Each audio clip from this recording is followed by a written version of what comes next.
Et bien sûr, ici, revenons sur les tensions entre la RDC et le Rwanda. C'est le Rwanda qui met en garde la RDC contre tout prétexte invoqué pour justifier une attaque sur son territoire.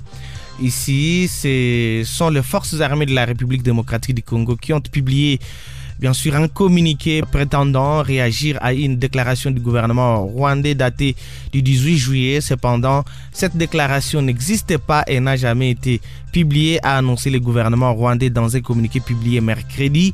Selon le communiqué, Kigali affirme que la déclaration des FARDC n'est qu'un prétexte visant à escalader les hostilités avec le Rwanda et à justifier une attaque sur le territoire rwandais, malgré le fait que ces mêmes FARDC continuent de soutenir, d'armer et de combattre aux côtés de la milice génocidaire des forces de libération du Rwanda, FDLR.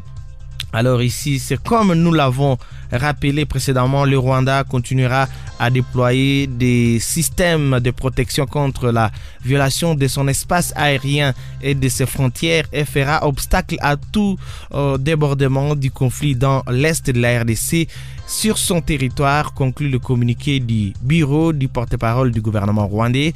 L'armée congolaise a alerté sur l'incursion de l'armée rwandaise sur le sol congolais. Selon l'armée de la RDC, dans un communiqué contesté, l'incursion ainsi annoncée serait justifiée par l'imminence d'une attaque supposée des FDLR FOCA contre le Rwanda à partir du territoire congolais.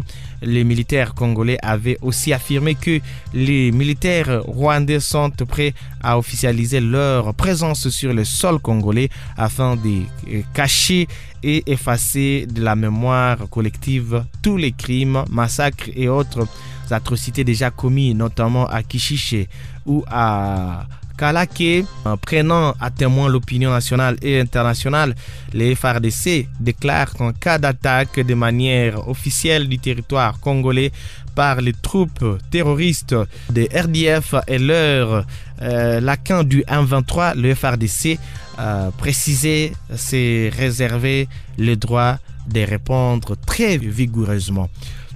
Et ici, depuis plusieurs mois maintenant, la RDC et le Rwanda ne marchent pas main dans la main et se sont engagés dans un bras de fer. Les autorités congolaises accusent celles du Rwanda de soutenir les rebelles du M23 dans le Nord Kivu, des accusations réfutées par Kigali qui appelle Kinshasa à traiter à lui seul ses affaires. Les rebelles M23 continuent à conquérir les localités de la province du Nord Kivu en dépit des appels d'escalade et de désarmement lancés par les organisations internationales notamment. Voilà l'actualité nous proposée ici ce matin par les médias ligne newscd.net.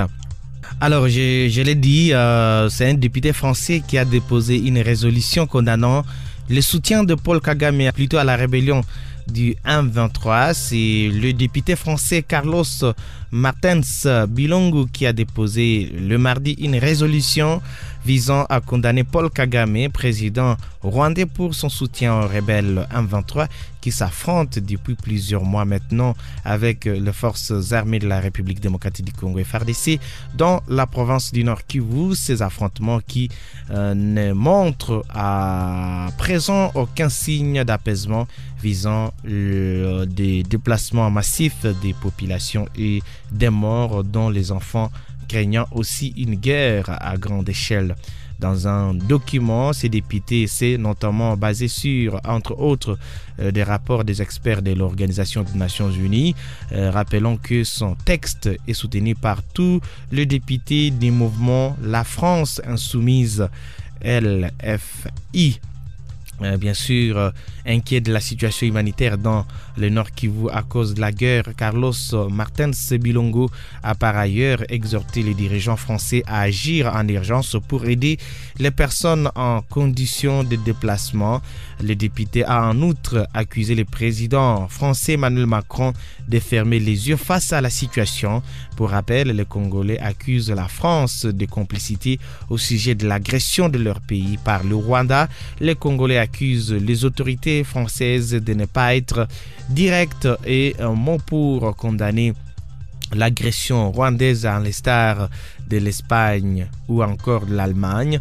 En visite officielle à Kinshasa en mars dernier, le président Emmanuel Macron, en conférence de presse conjointe avec son homologue Félix Tshisekedi Tshilombo, sans condamner le Rwanda, avait appelé la rébellion M23 de se retirer des zones qu'elle occupe.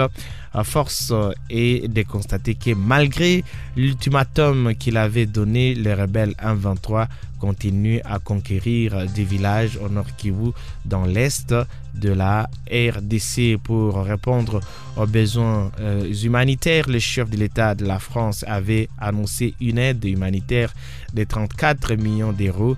Il avait également annoncé un envoi de frais d'urgence à Goma avec l'Union européenne. Voilà ce qu'on a à vous partager ce matin